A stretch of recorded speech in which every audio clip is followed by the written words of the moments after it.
Hello everybody and welcome back to this section, and right now what we're going to do is I'm going to show you how you can use requests library in order to change some of your headers in your actual HTTP request.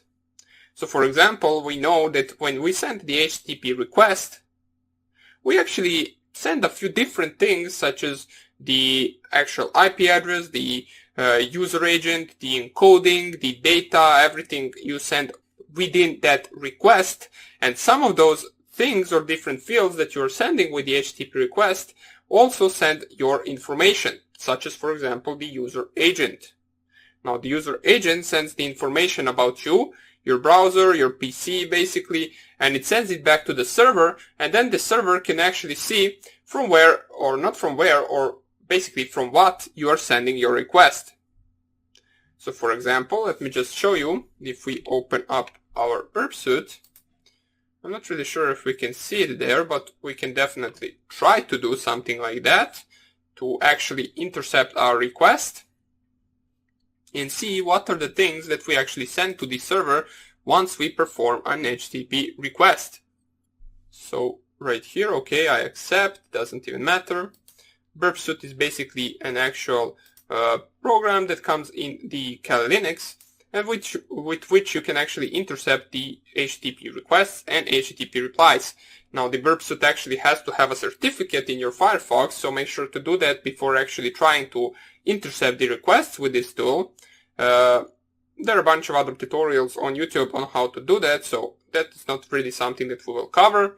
All you want to do after you configure it with your Firefox is turn the intercept off in order so you can actually load the pages themselves. Because if your intercept is on in this tool, that means it will just skip, or not skip, it will just pause at every packet you try to send and receive, and it will not load the page until you forward that packet manually. So right here, let us go for example to our 192.168.1.5, which is our metasploitable. Let me just go right here before we actually do any of that, since in preferences I need to set our burp suite. Okay, never mind. In this tool it is not set. We will just not use burp suite at this moment. So what we want to do right now is actually open up our Python interpreter. There really isn't a point to use a program at the moment, and first of all we want to import the requests library, which will allow us to send the actual requests themselves, just as in the previous videos. And the first thing you want to do is actually navigate to this website right here. Let me just go right here, open up my Firefox, and there is a website called httpbin.org/headers. Not really sure if it still exists, but we can try to do it. So, httpbin.org/headers. And this website, what this website will basically do is it will show you how your request looks like. So you can see right here, you can either check the headers themselves like this, the request and the response header, the raw data, and you can also check it in the JSON format if you like. Now you can see the requests header has some different fields, as I said, such as encoding, host, user agent, and this user agent field basically sends the information about us. As you can see, Mozilla Firefox, Linux x86, this is all information about our Kali Linux machine that is going to the server with our request headers.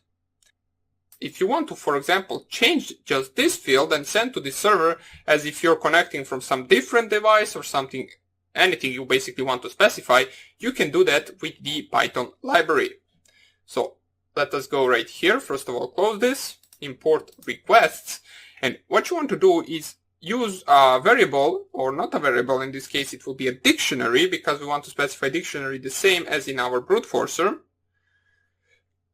We want to call the dictionary my headers. So this will be our header fields, which will contain the key and the value of different fields. So first of all, we will specify the field between the quotes. So the field name is user-agent. So that is the field name that we actually want to change. And the reason why we're changing this is because this is the only actual field that sends our information. Now in order to specify or to separate the key from the value, we just type here 2 dots. And then again, between the quotes, we specify the actual value we want to add to this field right here. So the value that we want to add will be basically anything you want. So for example, let's pretend that we are iPhone 6. So just type here iPhone 6, press enter, and we created a dictionary that has a value of iPhone 6 in the field user agent. All we have to do right now is actually create a response. So we can call it R equals requests.get, and then between the request.get, first of all, we need to specify what web page we want to actually get the response from. So we can just specify the HTTP and the 2 dots and then 2 slashes, and then http bin.org/headers. So if you just press here enter, this is just going to actually get the page itself, and you can see right now if we just print for example r.url, it will print you the URL that we try to actually search. If you print r.txt or text, it will actually send the output of that page itself. So you can see right now that currently our actual header or request headers look like this. So we have the accept coding, host, and the user agent is set right now to be Python requests with this version, which means that the server will know that we actually perform these requests with Python program. Now, for example, you want to change that. You do not want to do that with the actual Python program. You want to make sure that the server doesn't know how we perform this request. So you can do that with R2 equals, this is our second request that we are actually going to send. So R2 equals requests.get. In between the actual single quotes, we can specify the same link. So HTTP, then 2 dots / http bin.org/headers. And afterwards, we're also in the brackets, now separate it with the comma and specify the headers that you want to send. So headers equal my headers, which is a dictionary that we created at the beginning of our program.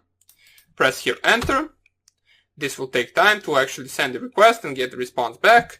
And if you print the r2.url, it will print the same URL as before. But right now, if you print r2.text, you can see that currently our headers are different.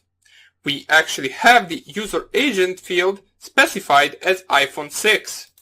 This is our request that we performed, and now the server will actually receive this data right here, and there would be no other way for them to actually find out how we send this. Now, of course, user agent iPhone 6 is never specified like this. They would know that someone has actually changed this, because this is not something that you really see, especially if you can do something like this. So let us find my headers. You can just type here iPhone 12 and basically perform the actual same request right here. And if I print r2.text, they would think that the actual request came from the iPhone 12, which didn't even come out yet. Now maybe in future, if you watch this, there is an iPhone 12, but currently there really isn't. So this is something that you can actually change to anything you want. For example, let's set my headers variable. Let's also set a different field. So the field can be something like this. Let us see whether this will work. So comma, then we specify host, 2 dots, and for example, google.com. Let's see whether this right now will work. If we try to search for the same website, print r2.text, and you can see that right now it appears as if the host is google.com, even though we search for this website right here. Which can be a little bit strange, but that is something that Python library or Python request library allows us to do. Now you don't need to use this website, just this website is useful to practice this because it actually shows you your requests. If you, for example, wanted to load the actual Metasploitable website or Metasploitable web page, which is on our IP address of 192.168.1.5, you can do that with R3 equals requests r3.get, or let us just change this to r3 because we don't want to type everything once again, and we can just print here r3.text. And you can see right here, let me just check it out. Okay, yeah, we didn't really change the actual website that we are searching for, so delete this up to the 2 slashes and then 192.168.1.5. Press here enter, it will perform its GET request. It will take just a few seconds, and after it finishes, we will just print the r3.text to see what we get from there. Now, of course, in that actual field, you will not be getting these headers anymore. You will be getting the actual contents of the page. So r3.text is actually the contents of the page itself that you use to load. Now, the reason why we are here getting printed the actual headers is because the actual contents of this page that we try to load are our headers. It is used to test this program, or not this program, basically any program that actually interferes with the headers themselves. So for some reason this is taking a little bit of time. Let us see why is that. Now we can actually just try to search for a different website. Or let us actually go to our Python program. So Python programs, brute forcers, nano, iPhone 6.py. So we can just call it anything we want. User bin Python. Let us just import requests real quick. Requests. And then what we want to do is create my headers once again. We will set that to be equal to our iPhone. So open and close these weird brackets. Not really sure how to call them. User-agent. Agent. 2 dots. iPhone 6. Okay. Then we perform the actual GET request. So requests.get. We want to get, for example, this web page right here. Doesn't even matter. You can just test this on any web page you want. Just make sure to add the HTTP and then 2 dots and 2 slashes, because otherwise it will not work, and parse the actual headers that you changed into this request, GET request. And then afterwards we can print the r.text. So let us close this, chmod the actual iPhone 6.py, and let us run this. We run our iPhone 6.py, and we can see we print different contents to our web page. Now this content is basically an HTML code of the page that you actually load once you search for that actual website. So this is the HTML code.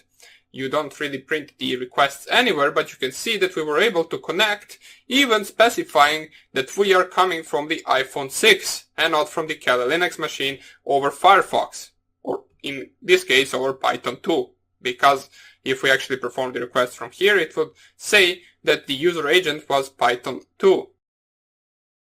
So you can see this actual page is huge, so let us just clear this. Now you can just change it to anything you really want. It doesn't have to be iPhone 2. You can just type here Windows 10, but you get the actual point. This is something that allows you to change your headers and therefore even be a little bit more anonymous if you want to while performing some different tasks. So that would be about it for this tutorial. Hope you enjoyed this little demonstration, and I hope I see you in the next lecture. Bye!